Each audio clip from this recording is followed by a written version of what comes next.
Welcome, ladies and gentlemen, from me, Guy Monson, to our regular 6-minute strategy summary.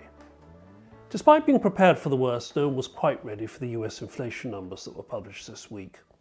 The US Consumer Price Index rose by 4.2% for April, well ahead of the already high estimate of 3.6%.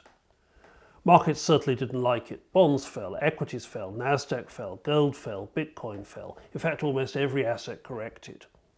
The battle lines are drawn. On the one side, the economists and central bankers are for the most part saying that this is a transitory effect, a look-through effect, exaggerated by eating out costs, by a second-hand car and auto costs, and by airline tickets. On the other side, many of the strategists and fund managers say this is the beginnings of something much bigger, a long-term rise in inflation. We'll look at those questions, look at the implications for asset allocation, and look what we can do in our portfolios for you as this inflation data is digested by markets. Behind this robust inflation data is, of course, a much better global economy as vaccination rates improve and economies reopen. You can see in the left-hand panel that we're expecting a 6% growth rate for the world economy as a whole in 2021. Even that may be a modest underestimate. That would be the highest since 1973. What's driving this? Well, of course, vaccination rates are improving. 80 doses administered per 100 people in the UK and US now. Germany accelerating sharply to 44. China a much bigger number at 24.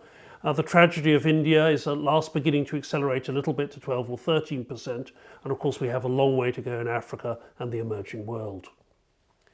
This re-acceleration of underlying economies, backed of course by huge fiscal spending, a continual monetary stimulus program and consumers who have money in their pockets, is driving up job demand.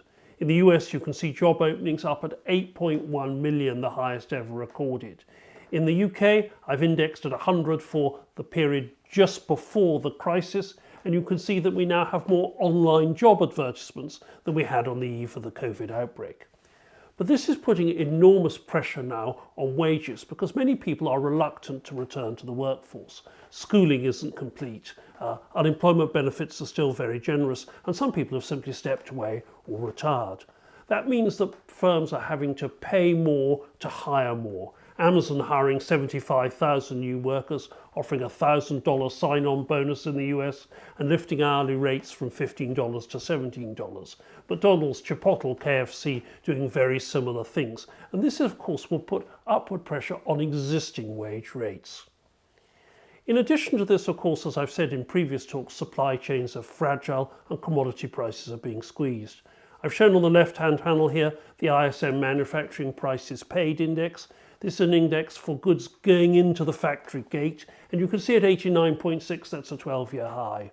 On the right I've shown the Economist Price Index, which shows the prices for commodities, particularly food stocks, which are 51% of the index. Interestingly, it excludes oil and precious metals.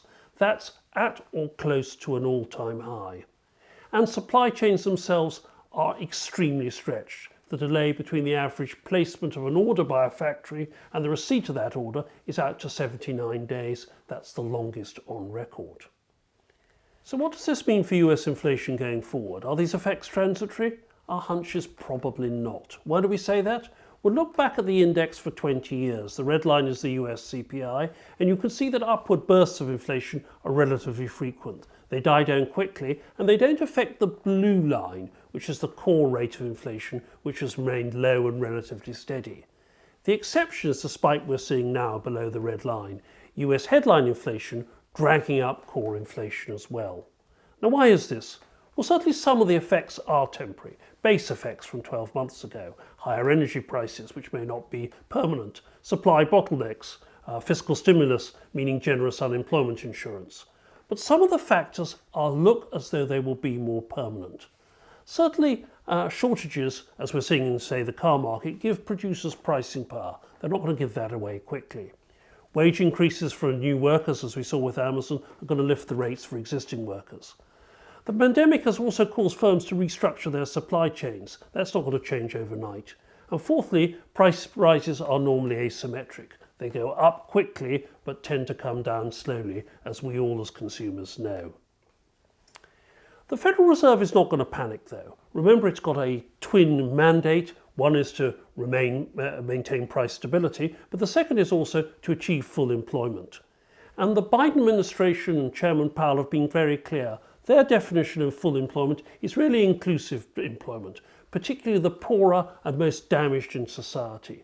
So our feeling is that with unemployment today at 6.1%, they're going to shoot relatively aggressively to try and get that down to, say, a full employment rate of 3.5%, to really draw in some of those disadvantaged workers, a levelling up agenda, if you like. So there you have some considerable way to go to regain those 8 million or so jobs lost and get that rate down to this level. So you can see the impact on markets in the left-hand panel. Global equities down for the week, bonds down for the week, gold down for the week. And in the right-hand panel, you can see how leadership has changed. The FTSE 100, typically the laggard, now 8% ahead for the year to date of Nasdaq, typically the leader. So what in summary does this mean for your portfolio? Well, first of all, we're going to see further losses in bonds if these inflation reflex are indeed not as transitory as many expect. Secondly, equity style that has favoured value over growth could continue in that mode for longer than people expect, as higher bond yields crimp the valuations, particularly the technology sector.